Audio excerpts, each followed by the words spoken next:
Hello everyone, hello my dear students. इस video में हम ये देखेंगे कि इलेक्ट्रिक और ग्रेविटेशनल फोर्सेस जो हैं इसमें कौन कौन सी चीज़ें कॉमन हैं और कौन कौन सी चीज़ें डिफरेंट हैं। So difference between electric and gravitational forces, ये है हमारा टॉपिक। Let's start. सबसे पहले हम देखेंगे कि कौन कौन सी चीज़ें जो है वो सिमिलर हैं इलेक्ट्रिक फोर्स और ग्रेविटेशनल फोर्सेस में। सबसे पहली बात ये है कि ये इलेक्ट्रिक फोर्स जो है ये कंजर्वेटिव फोर्स है, जबकि ग्रेविटेशनल फोर्स भी कंजर्वेटिव फोर्स है। अच्छा, कंजर्वेटिव फोर्स से क्या मुराद है? The work done does not depend upon the path followed, यानी पाथ पे अगर फोर्स की वजह से जो किया जाने वाला वर्क है वो पाथ पे डिपेंड ना करे, तो इसका मतलब है कि ये फोर्स कंजर्वेटिव फोर्स है। अच्छा, नॉन कंजर्वेटिव फोर्स कौन सी फोर्स होती है? ऐसी फोर्स जिसमें वर्क डन जो है वो पाथ पे डिपेंड करता है, उसको हम नॉन कंजर्वेटिव फोर्स कहते हैं। मिसाल के तौर पे फ्रिक्शन।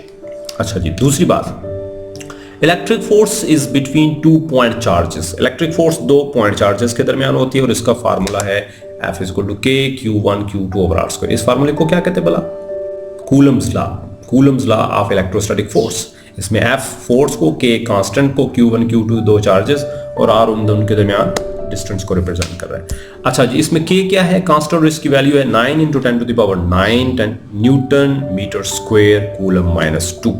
अच्छा जी, अब चलते हैं ग्रेविटेशनल फोर्स की तरफ। ग्रेविटेशनल फोर्स जो है ये 2 पॉइंट मैसेस के दरमियान होती है, यानी बिटवीन 2 पॉइंट मैसेस, और इसका फार्मूला है F = G m1m2/r²। इस फार्मूले को क्या कहते हैं भला? Newton's law of gravitational force. और इसमें जो G है वो क्या है? ग्रेविटेशनल कांस्टेंट, और इसकी वैल्यू है 6.67 10⁻11 newton metre square kilogram -2। Units देख ले जरा, यूनिट्स की जो तरतीब है वो एक जैसी है। इसमें न्यूटन मीटर स्क्वायर कूलम -2 और इसमें न्यूटन मीटर स्क्वायर किलोग्राम -2, क्योंकि इसमें मैसेज हैं और इसमें चार्जेस हैं। Point number 3, it is a short range force. इसकी रेंज बहुत कम होती है, डिपेंड करता है कि वो प्लेट्स कितनी बड़ी हैं, लेकिन इसकी रेंज फिर भी कम होती है। मीटर्स में हो जाएगी, सेंटीमीटर्स से मीटर्स में हो जाएगी, या फ्यू मीटर्स तक हो जाएगी। जबकि जो ग्रेविटेशनल फोर्स है इसकी रेंज बहुत ज्यादा है। इसकी रेंज सेंटीमीटर्स मीटर्स में नहीं, किलोमीटर्स में भी नहीं, बल्कि थाउजेंड्स ऑफ, बल्कि 10,000 ऑफ किलोमीटर्स। और जमीन से सूरज तक, सूरज और जमीन के दरमियान जो फोर्स है जिसकी वजह से जमीन उसके इर्द गिर्द घूम रही है, वो भी तो ग्रेविटेशनल फोर्स ही है। तो फिर इसका मतलब है कि इसकी रेंज गैलेक्सीज तक है भाई। At the end of the जो सोलर सिस्टम है वहां तक सूरज अपनी गिरफ्त में रखे हुए हर चीज को, due to gravitational force. It could be attractive और रिपल्सिव। अगर दो सिमिलर चार्जेस हैं तो रिपेल होंगे, और दोनों अपोजिट है, यानी एक पॉजिटिव है एक दूसरा नेगेटिव है, तो ये अट्रैक्ट करेंगे। जबकि जो ग्रेविटेशनल फोर्स है ये हमेशा अट्रैक्टिव होती है, यानी ग्रेविटी ने हमेशा अट्रैक्ट ही करना है, ग्रेविटी ने हमेशा मोहब्बत ही करनी है, नफरत नहीं करनी। अच्छा जी, it is a medium dependent. ये जो इलेक्ट्रिक फोर्स है ये मीडियम पे डिपेंड करती है, जबकि जो ग्रेविटेशनल फोर्स है ये मीडियम पे डिपेंड नहीं करती है। अब इसका मतलब क्या हुआ? इसका मतलब ये हो कि कोई से दो चीजों के दरमियान कोई तीसरी चीज रख देंगे तो ग्रेविटेशनल फोर्स ना कम होगी ना ज्यादा होगी। लेकिन जब दो इलेक्ट्रिक चार्जेस के दरमियान कोई तीसरी चीज रखेंगे तो उसकी वजह से इलेक्ट्रिक फोर्स कम या ज्यादा हो सकती है। इसी वजह से हम कहते हैं कि ये मीडियम डिपेंडेंट है। अच्छा जी, इट्स अ स्ट्रांग फोर्स। बेशक इसकी रेंज बहुत कम है लेकिन ये बहुत ज्यादा स्ट्रांग होती है।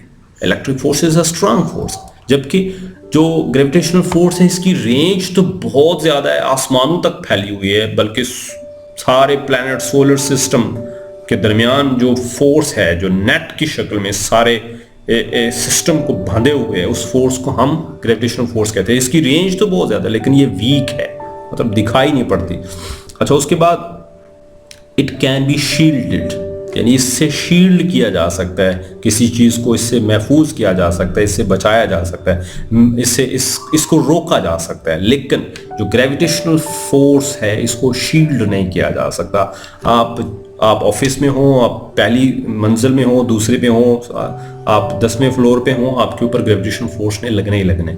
लेकिन जो ही हम इलेक्ट्रिक फोर्स की जो विसिनिटी है, उसकी जो रेंज है, उससे बाहर निकल जाएंगे तो, वैसे तो उसकी ग्रेविटेशनल फोर्स की रेंज से भी बाहर निकल जाए तो नहीं लगती, लेकिन इसकी जो, चूंकि इसके करीब ही अगर हम हों तो हम इसको शील्ड कर सकते हैं। जैसे आप देखते हैं कि जो कंप्यूटर और दूसरे जो सिस्टम्स होते हैं जो एक बॉक्स के अंदर होते हैं, तो उसकी बॉक्स की जो बाहर वाली जो बॉडी होती है उसको हमेशा हम पॉजिटिवली चार्ज कर देते हैं। इसी वजह से जब हमें सीपीयू के ऊपर कहीं हाथ हमारा लग जाता था तो हमें हल्का सा करंट फील होता था।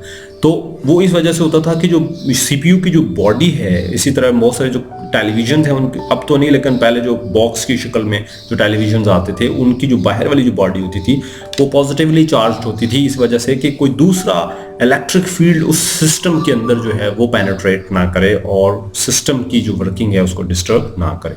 सो उस सिस्टम को हम शील्ड कर लेते थे बाहर के जो जितने भी इलेक्ट्रिक फील्ड्स हैं उनमें से।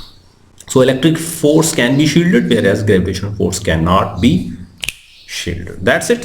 I hope कि आपको ये वीडियो अच्छी लगी होगी. Thank you very much for watching and don't forget to like, share and subscribe. Goodbye. Allah Hafiz.